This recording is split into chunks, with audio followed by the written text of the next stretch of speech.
lastminute.com then tonight, River Cruise. I hope we're all feeling well today. I'm currently stood behind you here on the top deck. My name's Amelia. I was the girl scanning the tickets in the queue line that you were just in. If you want to turn around and say hello to me, say hello, Amelia.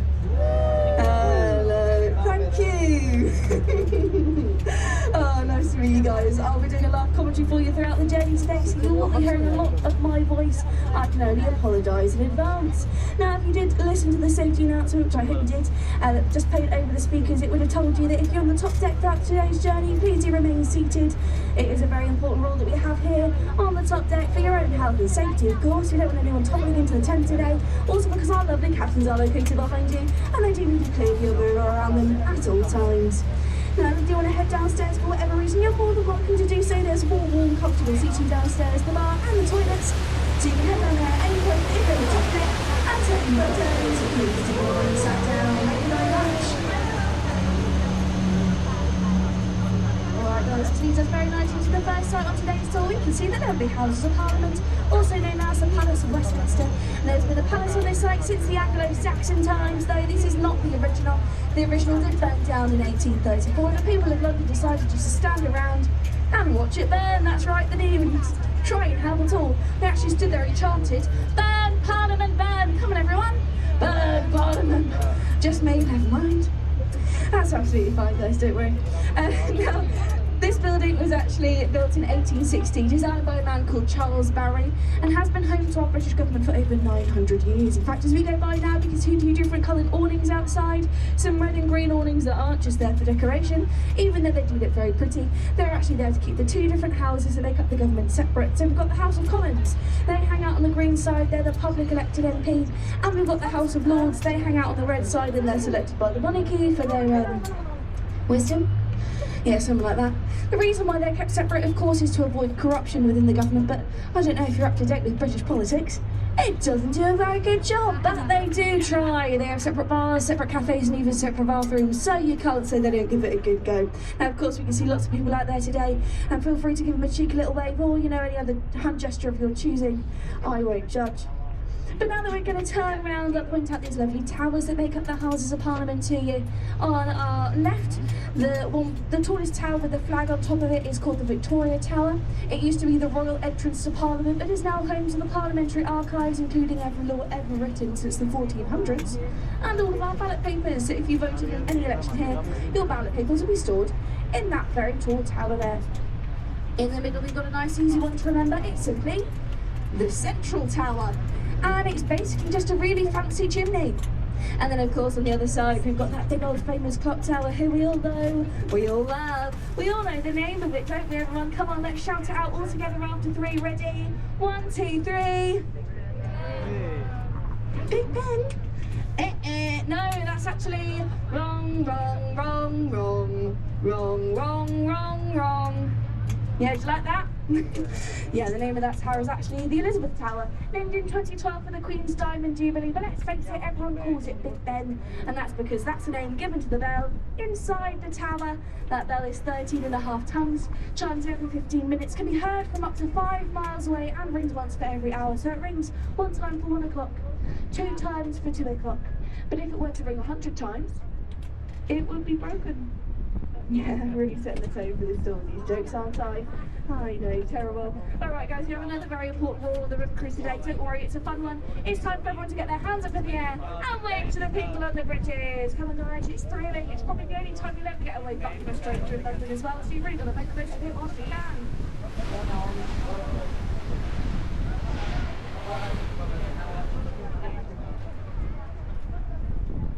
Now, it's said the name Big Ben actually comes from someone who helped construct this tall tower called Sir Benjamin Hall, a man who apparently was very loud, very round, and also not very nice to his workers. So, you know, his workers looked at that big loud rounder, and they decided to name it after their boss. Well, we're just grateful his name wasn't Richard, because that would have been a very different story, don't you think? And Now we're heading back to where we departed from today, but don't worry guys, the tour's not over just yet. No, we're just getting started. And over on our right hand side we can see this wonderful wheel. My boss, it's the London Eye. The London Eye stands 135 metres above London and is the world's largest cantilevered observation wheel. I know it sounds very fancy, doesn't it? But actually, all it means is that it's only supported on the one side, just like we can see. And I do want to stress everyone, this wheel is an observation wheel and not a Ferris wheel. Yeah, my boss gets really mad at me when I use the F word at work. The London Eye actually has 32 capsules, one for each of the 32 London boroughs. But if you ever go on the London Eye and you find yourself on pod 33, do not panic. No, we haven't lied to you. We did just remove pod 13 since people were too superstitious. You know, apparently no one wanted to go on the lucky pod 13 when it was going to be that high in the sky in case something went wrong. You know what, who will blame them? So instead of pod 13, pod 33 takes its place. It makes total sense, doesn't it? Now, this big wheel was actually designed as a part of a competition to find a new London landmark to celebrate the Millennium. But it didn't win. It actually came in second place in the end, can you believe? What did win, we want to see a little bit further along the Thames, and I'll point it out to you when we go by. Now, of course, even though it didn't win the competition, it is obviously stood here today because British Airways liked the design of the eye so much, they decided to fund it themselves for a whopping £75 million.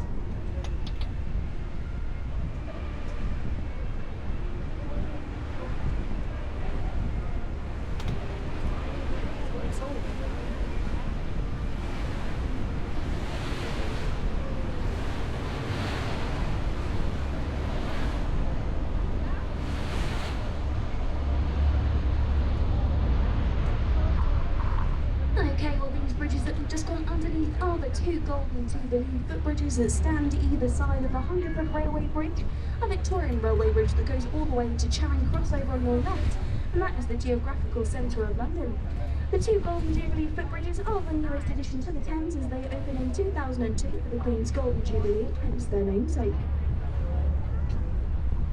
Now, if you thought these two footbridges looked a little bit familiar, you'd be absolutely right with that. They are actually built in the same design as the London Eye to help them blend into this side of the river. It's a good spotting. Now we're about to head out to the Waterloo Bridge. Now I do have to break it to you this way, guys. It's got nothing to do with ABBA. I know, I was disappointed as well.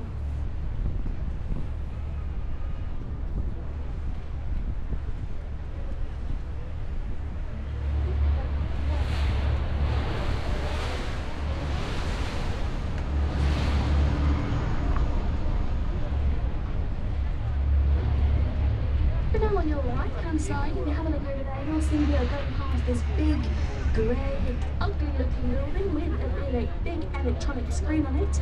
Oh no, it's not a car park, it is in fact the National Theatre. And much like lots of the buildings along South Bank, it was built in the brutalist style of architecture, so you know, we are allowed to call it ugly, in that this building is voted the ugliest building.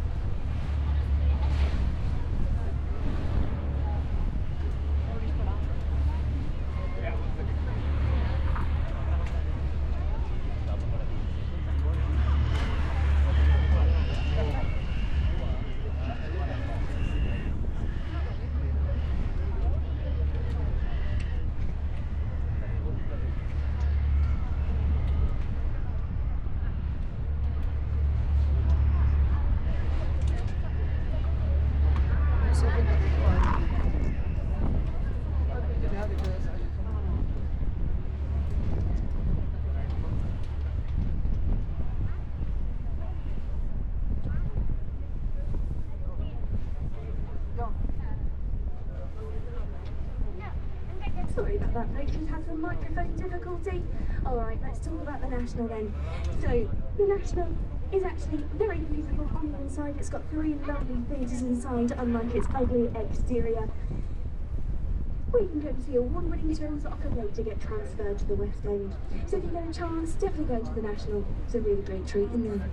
But now we are going past this big red brick building with a tall tower sticking out of it with the word OXO on it. You could have guessed this building is called the OXO Tower, yes, and was once home to the company OXO.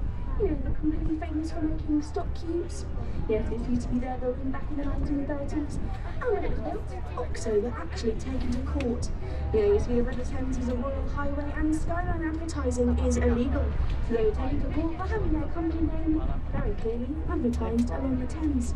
But luckily for Oxo, they had a very clever lawyer that simply stated, no, they did not put their company name on that building. They simply ordered a random set of geometrically shaped windows.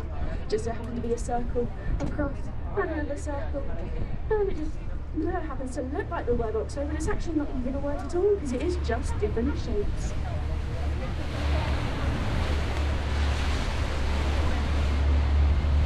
And that was how they were running it. But I've heard that judge hasn't liked a case since. Yeah, he became a bit of a laughing stock.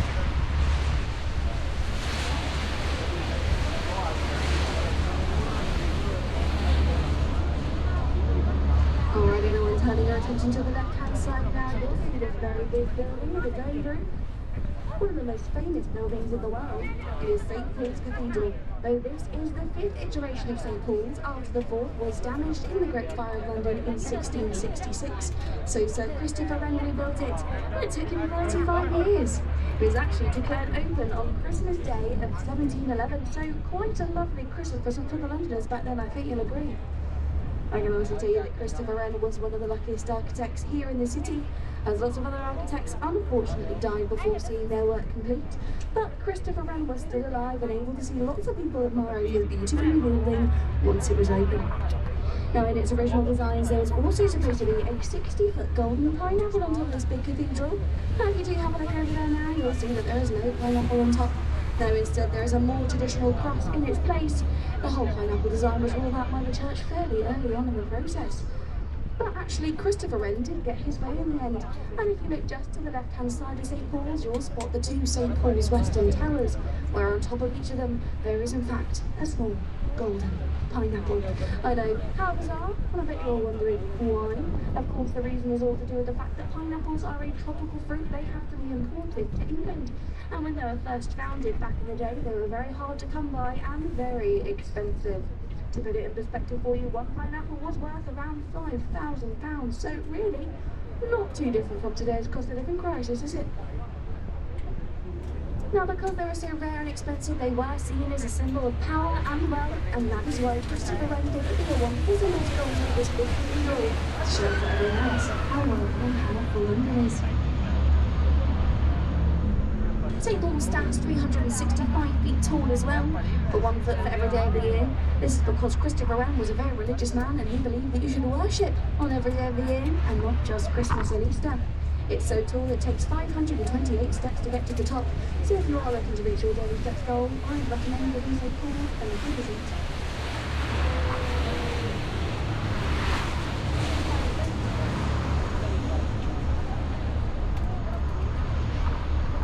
Okay everyone, now look to your left and you'll see a tall stone column with a golden flame on top of it. This is the monument, also built by Sir Christopher Wren, as a monument to the Great Fire and an observation platform for Londoners to go up and watch their city be rebuilt around them after the fire destroyed around 80% of the city.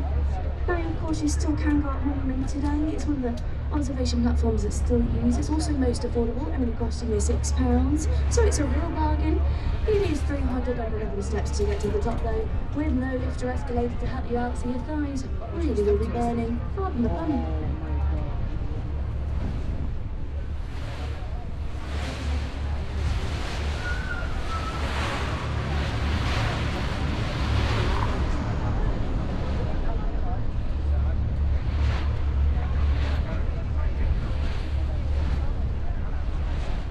Alright everyone, here we are at possibly the most anticipated site of today's tour, because we can now see the amazing, the beautiful and the world famous Millennium Bridge, which of course is right behind you.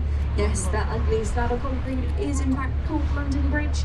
Not very impressive, is it?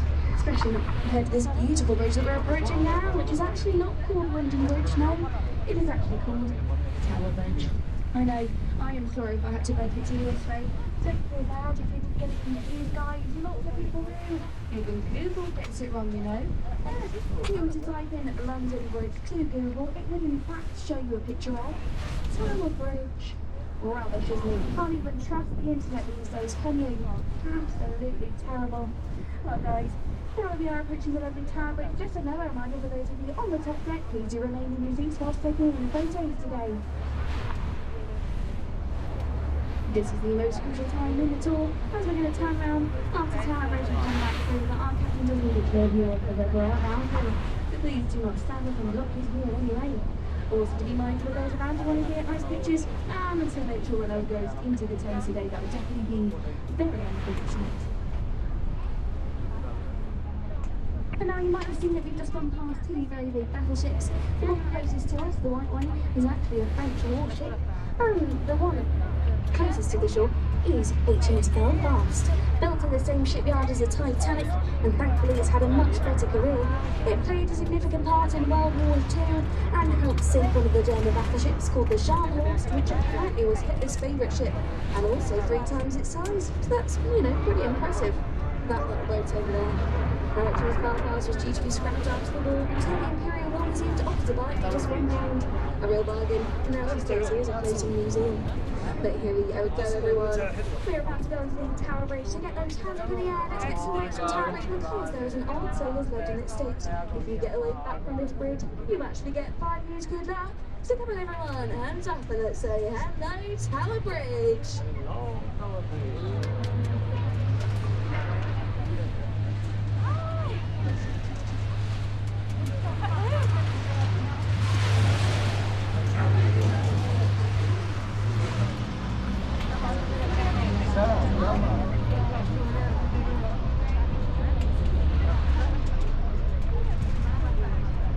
And that is a real Edwardian legend that I just told you about.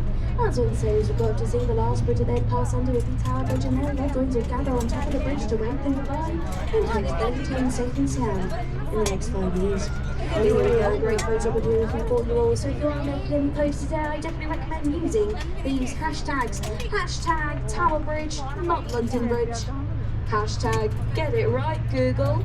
And hashtag Amelia is the best tour guide in London. Yeah guys, it's me. And I heard it's trending on every social media app lately, so it's definitely one to use if you want lots of likes on your posts. Just saying.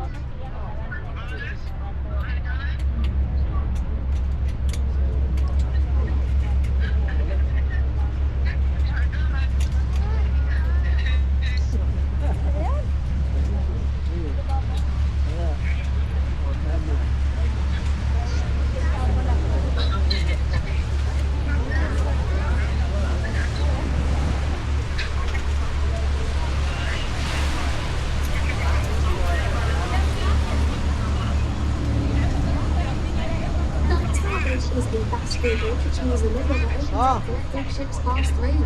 And back in the year of its opening, 1894, the bridge was floated around 6,000 times.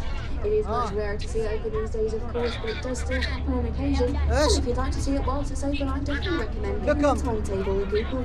All the times for the bridge will open throughout the day actually on the website, so you can plan your whole day around it, which is really quite considerate. But here we go guys, back up river, and we can see on our right hand side the gruesome Tower of London. Built by William the Conqueror back in 1066, the Tower of London has been many different things throughout its time. It's been a palace, it's been a fortress, and at one point it was even a zoo.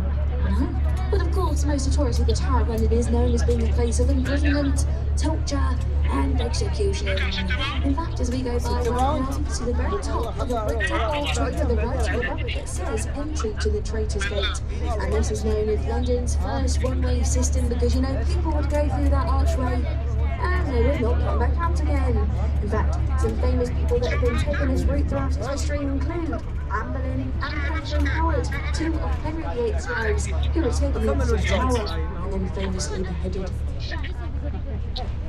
Well, the royalty were actually executed within the tower, yet they had very few private executions.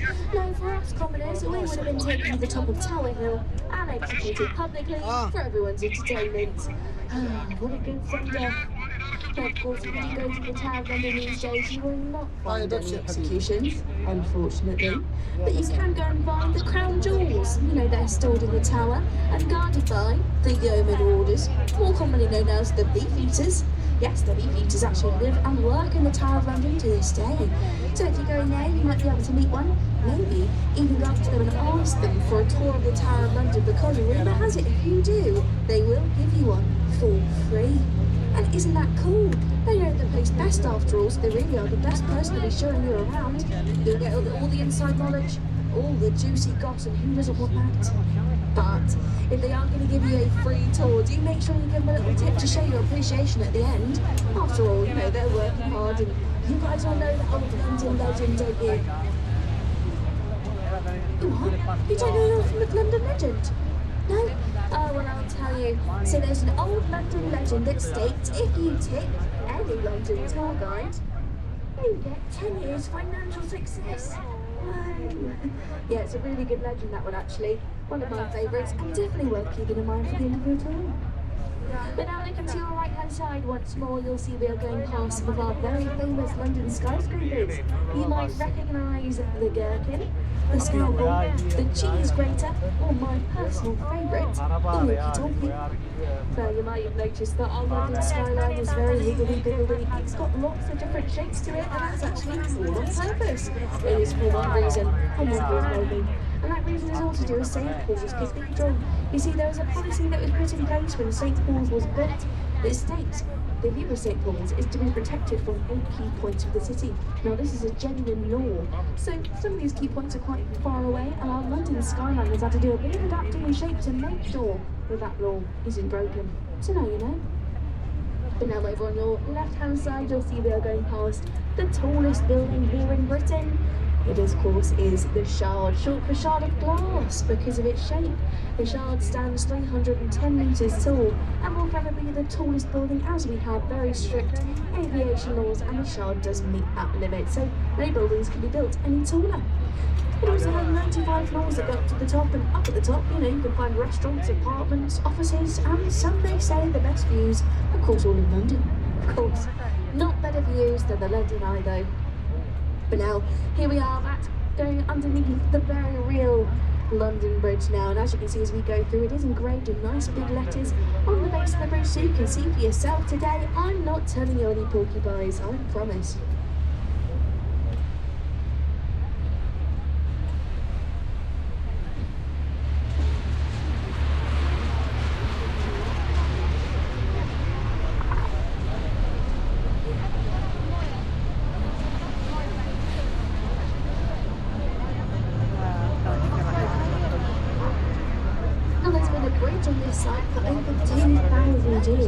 The first London Bridge was founded by the Romans in 50 AD, started off as just wooden planks laid across boats that were anchored into the Thames.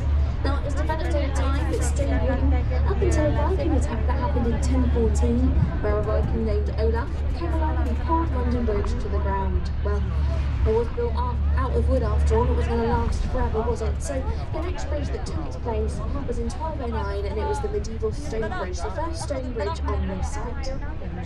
Now it lasted for about 600 years until the Great Fire of London happened, and it was then damaged in the fire and needed to be replaced, so they replaced it in the Victorian times, and that Victorian bridge lasted all the way up until the 60s, when they then discovered that it was sinking into the Thames.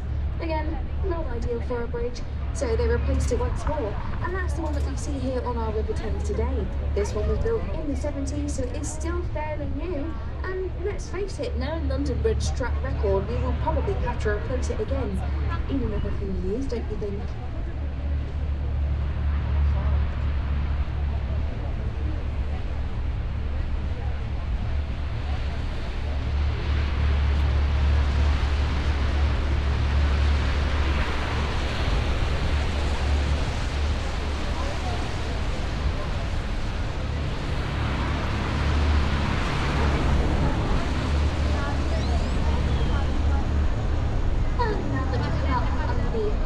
Street Railway Bridge, well, it's all right, and you'll find one of my favourite places to visit here in London. Yes, that's right, it's a pub, and over there you'll see the Anchor, one of the most famous riverside pubs in the city.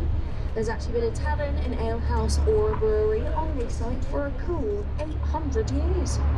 Throughout its time, it's had lots of famous writers used to drink at this pub, including Charles Dickens, William Shakespeare, and even the famous diarist Samuel Pepys, who apparently saw the Great Fire of London start from this very pub. He started writing down the events in his diary, and it's because of Samuel Pepys. He has such a detailed knowledge of what happened in the Great Fire of London today.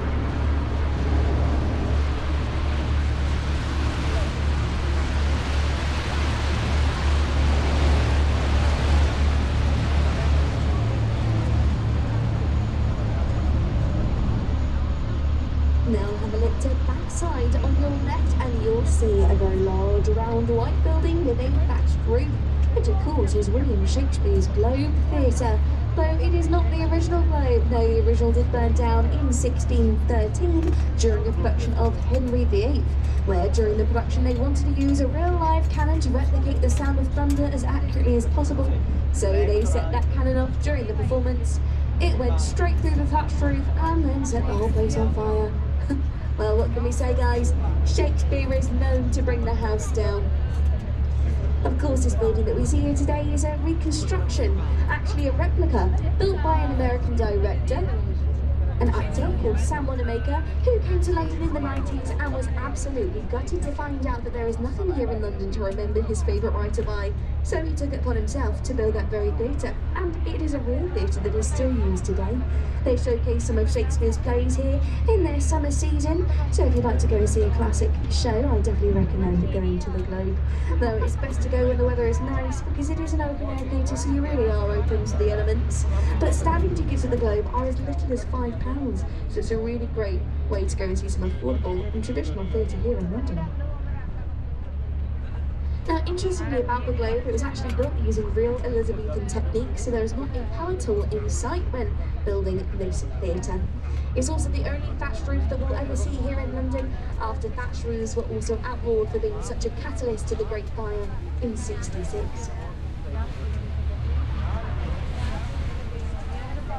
This bridge that we're just passing underneath now is the Millennium Bridge. Now, I don't know if you'll remember, but I mentioned at the beginning of our tour a competition to find the new London landmark to celebrate the Millennium.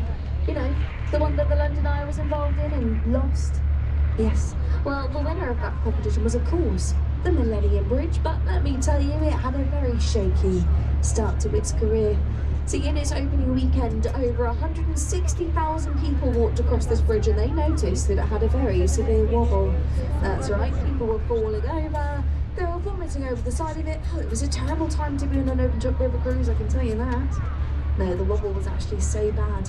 The bridge had to be closed within 2 days of its opening, and then stayed closed for a further 2 years. Actually, the only reason why the bridge opened back up in the end is because NASA were called. They were called to install 91 dampers into the bridge, and they did. As you can see, it successfully stopped the wobble. Thank goodness. Now we are about to go back underneath the 2 Blackfriars bridges. We've got the Blackfriars Railway Bridge first, where if you look up, you'll see the whole of Blackfriars Station spans across the bridge. This is the only one like this here in the city. You also might have noticed that there are lots of solar panels on the top of the roof. So of the 3 days of the year that it is actually sunny here in London, this whole station is completely solar powered too.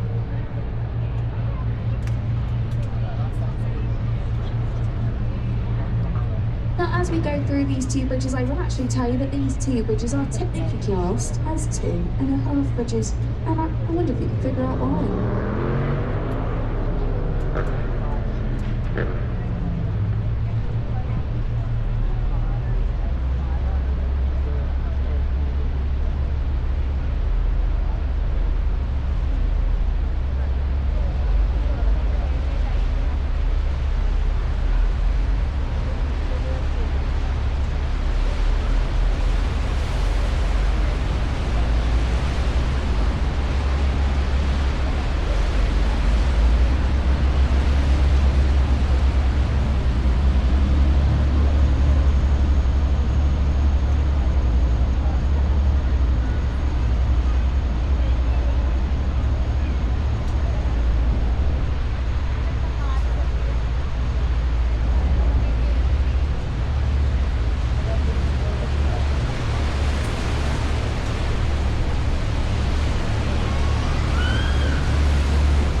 either side of us going through. They've noticed them. I definitely do. They're absolutely massive. Now those big red pillars actually used to hold up the St Paul's railway bridge, and back in the day it used to carry lots of steam trains, but as steam trains kept getting heavier and heavier the more modern they got, the bridge started to crumble underneath the weight of them. So naturally, they needed to replace it, and they ended up replacing it with the two bridges that we see here today, the Blackfriars Road Bridge and the Blackfriars Railway Bridge. Now, they were a bit slow at taking the old bridge down, and actually when it came time to it, they realised those pillars were so embedded in the Thames, the only way that they would be able to remove them is with dynamite, which would unfortunately ruin the nice new bridges that they've just built, so a little bit counterproductive. So what did they decide to do in the end? Well, what any honourable construction worker would do, of course. They decided to paint them red, give them a grade 2 listing, and just to hope that no one would notice them. Well, unfortunately for them, I noticed them, and I like to point them out on every single tour that I do, so I definitely bring their plans there, didn't I?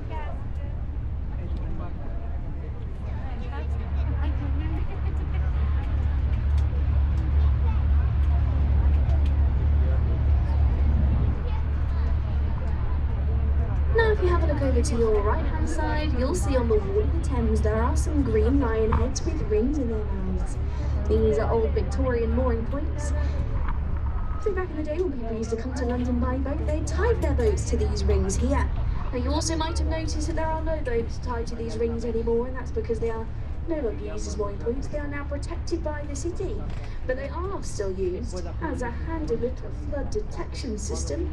You see, the Thames is a tidal river, which means the height of the tide fluctuates throughout the whole day, and at the moment we can see that the tide is fairly middle, but it can get higher than this, it can get super low, but we just know no matter what, the tide should never go above these lion heads. It should never cover them completely, and if it does, then London is in danger of being flooded. So you can take this information with you now. You can keep your eye on the tide when you're out and about in London. Make sure it's never going to go above those lion heads, and if it looks like it might, then you and I both know we need to get out of town. But I also do have a nifty little rhyme that I can teach you all to help you guys remember. Here it is. When the lions are drinking, London is sinking. When it's up to their mains, London's going down the drains. And when the lion heads are ducked, well, that means London is flooded. That's right, guys. London is flooded. That's what we were all thinking, wasn't it?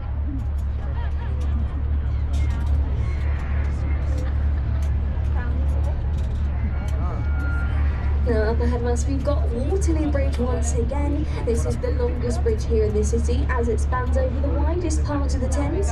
It also has a nickname here in London, the Ladies' Bridge, because back when it was built during World War II, lots of the men had gone to fight in the war, as we know, and the workforce that built this bridge was mostly made up of women.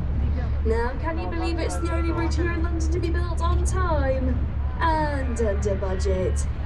Yeah, coincidence? I think not. Listen, all I'm saying is if you want something done, I think you know who you need to turn to. Now before we head underneath the bridge itself, have a look to your right hand side and you'll see Somerset House, a very important building where they used to register very important documents such as any births, any marriages or any deaths. Also conveniently nicknamed the Hatcham, Matcham and Dispatcham building. I know, very clever. Now it is used as an open house, so you can go and visit it. There's lots of different exhibitions that they host there as well, and it leads you straight to the Strand.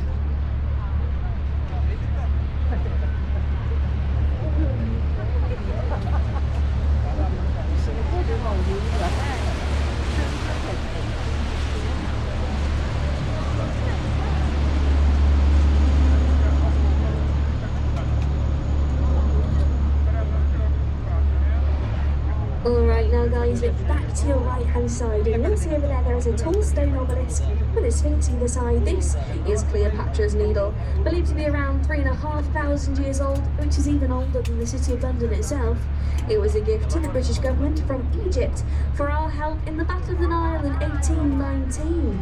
Now you might be able to see that there's lots of different engravings on the obelisk. I'll tell you what they all are. So up at the top there are some hieroglyphics.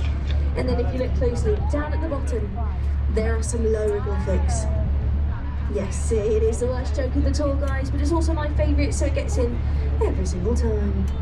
Now before we head underneath the last bridges on today's cruise, if you look to your left, you'll see the South Bank Centre with the building called Royal Festival Hall. This building actually has its origins in the Festival of Britain in 1951, a festival that was supposed to be a tonic to the nation after World War II, since people were understandably still quite unhappy. The building was then later extended to the one that we see just to the left, where you'll find the Queen Elizabeth Hall, the Palsy Room and the Hayward Gallery. You'll also find the UK's first skate park underneath this building. It's called the Undercroft. It opened in the early 1970s and is now home to British skateboarding. Now guys, these are the last waves that you're going to get on a river cruise today, so if you have enjoyed getting some waves from some strangers, definitely get them in now, and I would recommend trying on the tube home later. You really won't get the same response.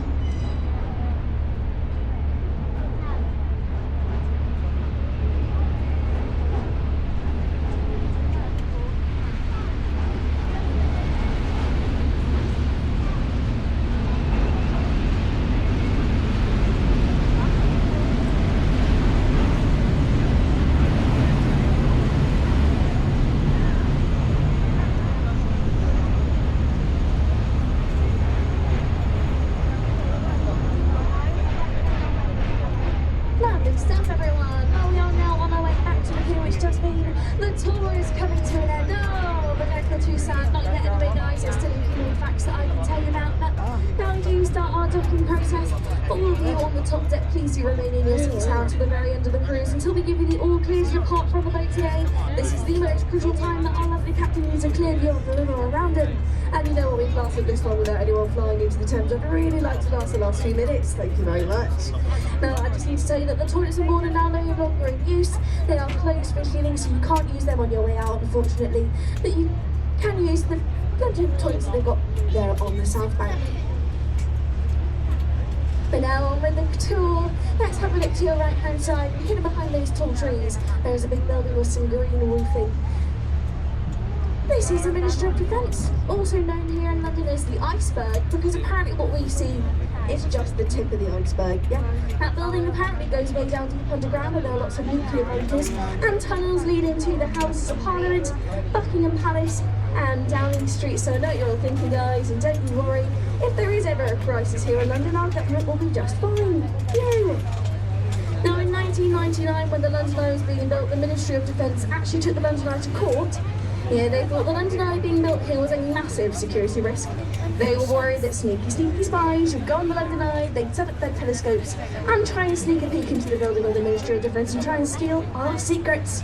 Well, this was a real court case that happened in the 90s, but it was very short-lived. The judge was having absolutely none of it, and he simply said to them, "You are the Ministry of Defence. Buy some curtains." And you know what, that is a fair point from that judge. So they did buy some curtains. And now the Ministry of Defence is happy. The London Eye's happy. We're all happy. Aren't we? Alright guys, that is all from me on commentary today. I do just want to say a big thanks to you guys. It's been a right treat having you on the river cruise today. I hope you've enjoyed your time going up and down the river, learning about a few things and maybe even laughing at a few of my terrible jokes, who knows. Now if you have enjoyed your time, all I ask is that you take a moment out of your day to leave us a little review. Any feedback is greatly appreciated. You can leave reviews online, TripAdvisor, Google, or even a little machine on the pier as you exit today. It'll ask you a few questions. Now, if you are writing a review and have enjoyed my commentary today, please do mention my name in your comment. My name is Amelia, if you'd like to mention me. However, if you have not liked my commentary today, my name is Fiona. Thank you! I'm glad you like that. Alright guys, I will let you know as soon as it is safe. We're still tying up the boat to the pier, so do remain in your seats for a few moments more. Now, I will be at the bottom of the stairs waving you guys